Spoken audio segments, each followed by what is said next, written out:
And now I'm afraid it's me again. And I'll give you a brief outlook what is happening outside of TV as far as loudness is concerned.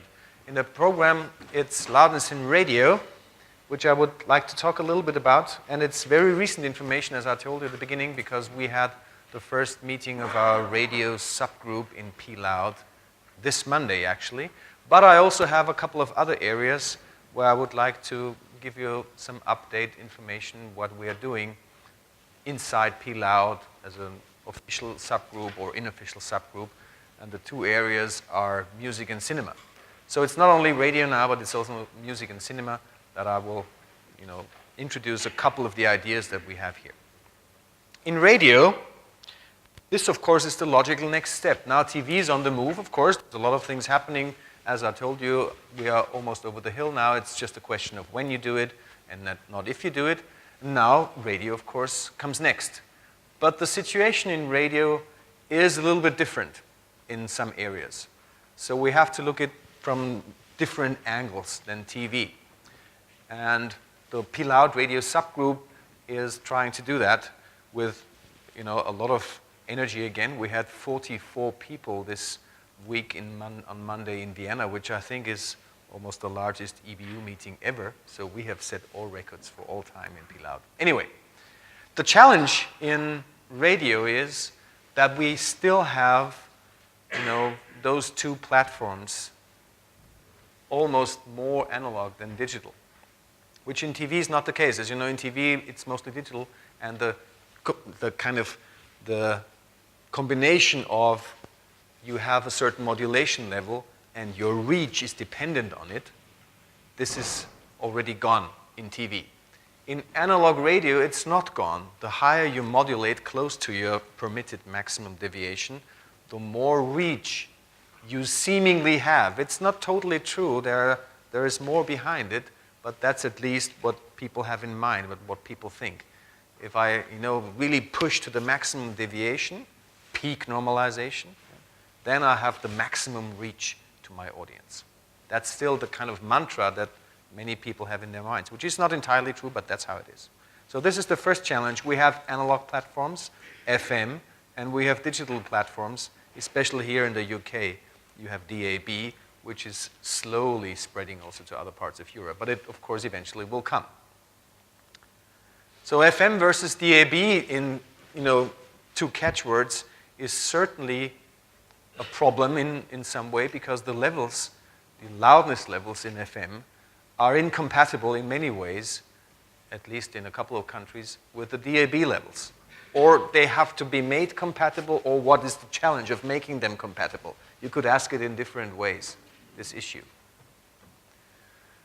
In FM, there is at least an ITU recommendation about the so-called MPX power, which is the multiplex power. And there is a recommendation for a limit to that multiplex power, which is the whole radio service together with additional RDS information in these things. But this recommendation is what it is. It's a recommendation, so you're not forced to use it. And there are a few countries who do it, like Germany, Austria, and Switzerland, being most prominent, that comply to this maximum power of the multiplex, which is measured over a period of 1 minute. So it is a longer-term loudness measurement, so to speak, but not with a 1770 loudness meter. It's a simple RMS energy measurement. And there are other countries, of course, who do not comply or don't take this into account. And of course, the biggest problems arise at the border of a country that uses MPX power limits, and the other country across the border doesn't use it. And the loudness difference between a country that uses it and a country that doesn't use it can be as high as almost 8 or 9 LU or dB, which is enormous. If you switch from an MPX power controlled station to another station that doesn't do it, you get an enormous loudness jump, which annoys everyone. So there is something in place that actually could be used very efficiently to control the loudness of stations to some extent, although there are side effects, of course, here with the power limiters here. But it's not being used on a broad basis. That's the first problem that we have. The result is that we have chaos in levels everywhere. It's basically the same kind of chaos that stemmed from peak normalization in the first place also in TV. Peak normalization just results in loudness chaos. And we still have this situation in FM. There are stations like classical music stations that use the spectrum in a much different way than very aggressive pop stations that modulate to the very end of the maximum deviations very aggressively. Yeah. So the loudness level is extremely different. It's all over the place, and therefore we have a big problem in FM radio. The other challenge is, of course, that we have very different signals that are basically also not really mixed within a station. So you have, of course, the very open dynamics classical music stations with spoken word and these kind of things, where the loudness problems within the stations are very similar to what we have in TV. So we have very different loudness levels from program to program within this station, within a classic FM or whatever. So to solve that, the original idea that we use in TV is, of course, appropriate. And it's exactly the same situation. Measure the program loudness of each program and try to switch to loudness normalization. But then there are other stations that basically do not have a real loudness problem within the station because all the content that they play, pop music and these kind of things, pop rock music, have a very, very narrow loudness profile, so to speak. There is not a lot of variation in dynamics. In the loudness range also, we talk about these things. So these two have, also different issues. You have, for instance, in a jazz program, loudness profiles like that, soft stuff, loud stuff, very nice and transparent. And then you have in a pop station, you have tracks like this, which not even the EBU plus 18 scale gives enough headroom in the loudness measurement. Yeah? And this is the 3-second loudness measurement, and still it's peaking up here. That's from the famous or infamous Metallica record. That was, at the time when it was issued, the loudest pop rock CD ever produced. And it's all for wrong reasons, as we'll all hear later from Thomas Lund after the lunch break. But then, of course, you always hear, from management especially, loudness means listeners. Loudness means more reach, and more reach is more listeners, and listeners is money. And it's very difficult, of course, to kind of argue against that, because if money is behind all this, then there's extreme reluctance, due to whatever reasons, to reduce anything, because everybody fears we're going to lose money with that. And so the discussion very quickly gets into a corner where it's not about technology and not about reasonable things, but about ideology and these kind of things. So there's a couple of obstacles we have in the radio world from the onset, which makes it a little bit more difficult than in TV. But we'll see how far we can go. There are a couple of good ideas already floating around, how we can especially also solve the FM and digital dilemma. So we'll see. What are we going to do? Let's see how, for instance, Norway has done it in an intermediate step. They have measured the average loudness of FM stations, which is about minus 15 LUFS. And they aligned the DAB service to the same level because of a very peculiar reason that there are a lot of road tunnels in Norway. And when you have a DAB receiver and go through a tunnel, it automatically switches to the FM service.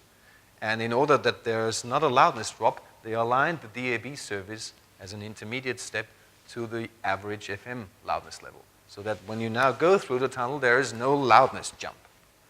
That's the intermediate solution that Norway found. And at least the breakthrough to some extent was that the commercial radio stations agreed to stick to that loudness level. So the commercial stations, the public stations have agreed on an intermediate loudness level for the time being so that this problem goes away, but at least nobody is competing anymore. They have kind of stopped the loudness war in radio. It's still on a way too high level, for instance, to be harmonized when you listen to this radio station on a DVB-S service, where it has to compete with minus 23 TV stations. But still, it's a first step. There are other ideas how we could solve that on the receiver side, keeping minus 23 also in radio, which we will certainly elaborate on in the radio PLOUD subgroup. But we'll see how far we can get with that. At least Norway has taken the first step, and we'll see how successful it is. At least they have agreed on this intermediate level. And they have also agreed to switch off the analog services FM at the latest 2017, probably even earlier. NRK, the public broadcasters, wants to switch it off 2015. So not too far away. Quite interesting. So there are solutions out there. We will give guidance also how that can be done. Watch the space, so to speak, in PLOUD. Certainly within the next year, we should come up with a couple of guidelines or with a couple of ideas how that might be also performed on the radio side. We start definitely in production. That's what we agreed upon in Vienna on Monday, that we will start to advocate loudness production, loudness normalization in production, because it obviously also has the same effect as we have experienced in TV, that we increase the quality of programs. If we have this headroom available, we increase the quality of programs, potentially increase it, and we also facilitate exchange between TV, radio, and streaming, and this kind of tri-media world we're living in. If we also stick to 23 in the radio world, this exchange is made much easier, and we might think about having an offset at the output to still keep our used FM levels if we feel, or if the country feels, if the broadcaster feels, we have to do that still as an intermediate step like the Norwegians. But we'll try to give guidance that even this is not necessary, but we'll see how successful those guidelines will be. Loudness in music. Let me talk a little bit about that. We have also, since quite some time, done behind-the-scenes work for music, and you will hear in all detail about that also from Thomas Lund after the lunch break, as I announced already a few times. The CD, you could argue, is a lost case. Since at least more than 10 years, you definitely see a lot of tracks that look like that. That's a real-world example. So, Loudness, Sausage and Bricks from the first to the last second. That's from the AC/DC album, which has superseded the Metallica album as being the loudest pop rock CD of all time. The average loudness level of the AC/DC CD is minus 3.2 LUFS. Minus 3.2. And our reference, as you know, is minus 23. So it's 20 LU louder. And of course, nobody is listening to it 20 LU louder. Everybody's turning it down, of course. And so the only thing that it's systematically distorted, and it's lacking any headroom, any microdynamics, so everything wrong. But Thomas will refer to that more. In pop rock production these days, in the last years, you very easily see program loudness levels above minus 6 LUFS. That's common practice. You have true peak levels that is easily above plus 2 dB true peak, also very easily found. And you have loudness range values that are easily below 3 LU loudness range. So sausage processing is still very commonplace. And especially companies like TC and with Thomas and others are working since many, many years to kind of educate the industry, also the producers, that this is all wrong. It's all wrong how we do it. But we'll see how far we can get. And there is also here light at the end of the tunnel. And this also has to do with the most popular platform for music, iTunes. There is a scheme already in iTunes since many, many versions. It's called Soundcheck, which is actually doing loudness normalization and performing loudness normalization.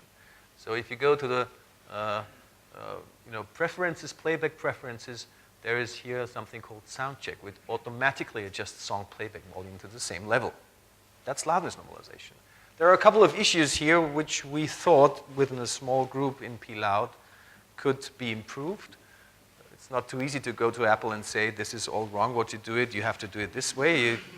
No way you do that. You have to be extremely careful and delicate. But we managed to actually, land behind the barbed wire already, so we are in touch with the iTunes team. And the level is actually quite healthy for music. The average level when Soundcheck is on is around minus 16 LUFS, so most of your library will be able to be perfectly normalized with that one. And we have founded something called the Music Loudness Alliance, big name, Americans always like big names, and have come up with a couple of ideas. And I just briefly want to show you that because Thomas is not referring to that in all the details so that you know what our ideas in the group are.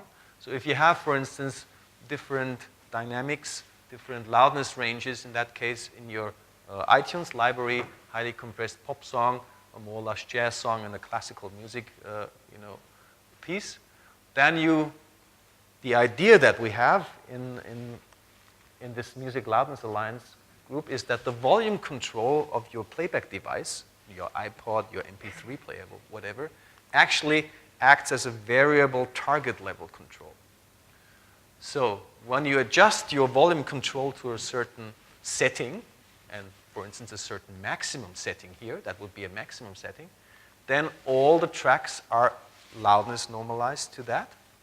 And as you see here, there is a problematic area for the ones with high loudness range. So either you solve that one through peak limiting, or you just limit the amount of gain to preserve the peaks and do a level reduction.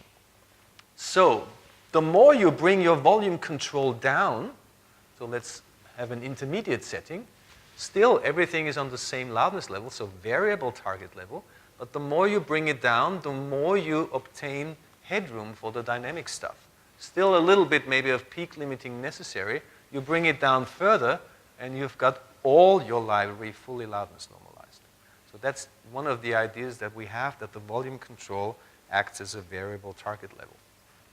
Another idea is that album normalization is one of the key issues, and that, as I hear now, is actually now in place in the latest iTunes version.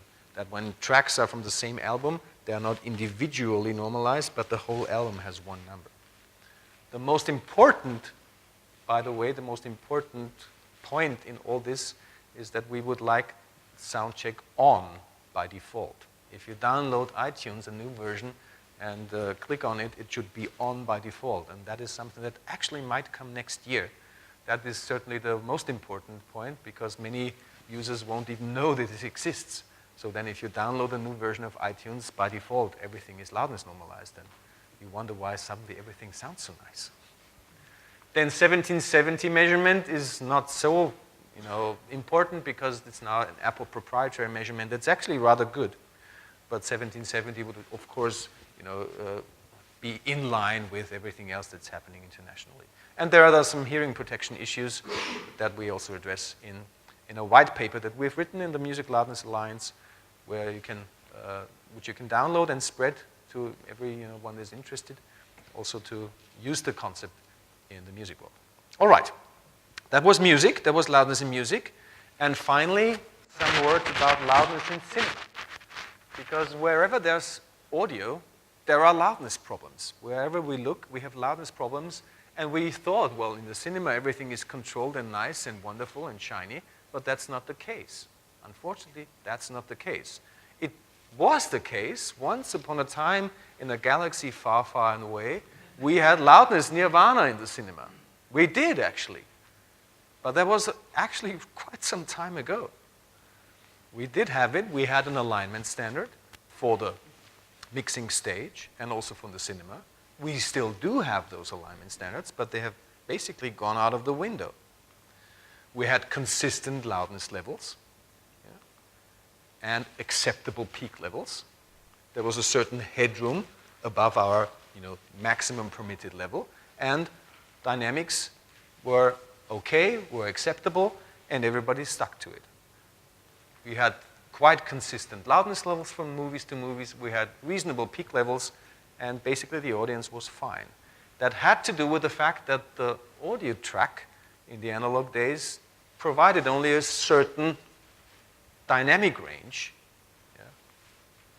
The analog stereo track here, usually with matrix encoding, had only a limited, but that in that case helped it to introduce the system of alignment between mixing stage and cinema, not to be exaggerated. When we then switched to digital technology in the cinema also, the headroom above the nominal level was increased rather dramatically. So from headroom in the analog days, we came to headroom in the digital days, to be able to introduce again more dynamics, more openness, more transparency, all for the good reasons that we also have now in TV. But obviously, it turned out that all this nice headroom was a bit too tempting in the end. So levels rose average levels rose because, yeah, we can now use the headroom also to be louder and louder and louder. And the Michael Bays of this world, the action directors, just pushed volumes for explosions and for these things more and more and more and more. And a problem arose because movies just became way too loud. Movies became louder and too loud. And of course, the people in the cinema, that played those movies had to react. And projectionist cinemas turned levels down. And they've, over the years now, the last 10 years, turned them down considerable. So this is the original reference setting on the Dolby knob, which is 7, which corresponds to the agreed alignment in the cinema. And you find these days settings as low as 4, which corresponds to more than 10 dB below the reference setting. More than 10 dB below reference setting. That is almost a 75% level reduction, this 10 dB, compared to the original reference. So what happens if you mix at reference level and you're going to be turned down by 10 dB? Nobody's going to understand your dialogue anymore. So of course, in the mixing stage, you also decrease your monitor volume so that you mix louder your volume, so your dialogue and these kind of things. Yeah, wonderful. But what happens? You decrease your headroom. The same amount. You decrease your monitor volume, you push your average levels, you decrease your headroom because 0 dBFS is 0 dBFS, that's it. So, well, headroom was eaten in with pushing up, dialogue loudness and average sound loudness, but listening level was being pushed down. So, again, it was eaten into the headroom. So headroom is diminishing, and we are now in the cinema world at headroom figures that are just like the analog days. And actually, in our system of R128, with measuring everything, normalizing to minus 23 LUFS and minus 1 dB true peak, we have more headroom available than many of today's feature films. And this is really, hopefully, giving an alarm sign to the cinema world, which this night, it's extremely recent information. This night I was involved in a phone conference with the SMPTE in the States, where we try now to establish a study group that looks into that, because movies are just being played at a much lower level than intended, and mixes mix, of course, louder, that the dialogue stays about the same reference level as it used to. Movies have sacrificed headroom big time. And it's about time to find new ways to kind of measure also the whole movie in relation maybe to the speech level and these things, and come up with new ideas and new standards here. So we'll hope that there will be a study group in the future, in the near future, so that these things can be solved. Because now politicians are making laws and say, well, your Dolby knob is not allowed to be higher than 5. And if you do that, you have to pay you have to pay a fine. So it's now being regulated by people who are not from the industry. And that's hopefully something the SMPT will recognize, that there is immediate action needed. All right, that's in the cinema world. So you see, wherever you look, you have loudness problems, and the least area you thought would have loudness problems, the cinema, has severe loudness problems. There's even in US cinemas, you can buy 2 different tickets, one for a movie at reference level and one for the kind of kindergarten level. Yeah? You can do that, yeah? There are cinemas who offer 2 different replay gains, yeah? Unbelievable. What is generally the problem is that the focus on the reference level is too much, here again, on the dialogue. Everything else was not measured. Dialogue being the reference level, that should be sitting at a certain level, but then all the headroom available, and they didn't care about levels of effects and explosions. So too much concentration on dialogue only, and all the nice headroom was obviously too tempting not to be used for louder and louder and louder and louder. That was one of the reasons. So, loudness nirvana in the cinema? Well, not anymore. Not anymore, and we'll see whether we can establish it again. Now the TV world shows the cinema how it's being done, how it can be done, because we are now, I think, better off than the cinema. Well, what to do? For me, I'm now again, fully, not fully yet, but I'm one of the proponents for the SMPT work statement. We have the radio stuff, we have still work to do in the TV, we have the music thing. So of the Music Loudness Alliance, I'm also the one that is kind of the proponent towards Apple. So maybe next year I will have to do something like that, you know, like Sisyphus, the poor old Sisyphus. We still have so much to do and so many things to do, so I will look a little bit exhausted in the future. But, you know, you have to go all the way now. We have started this audio revolution, and now there is no stopping now. We have to go all the way to the very end until loudness normalization is everywhere. And I'm fully devoted and committed to do that, so that maybe in a couple of years I will look a little bit more like and smile again. Yeah. Well, thank you very much. Time for lunch. Thank you.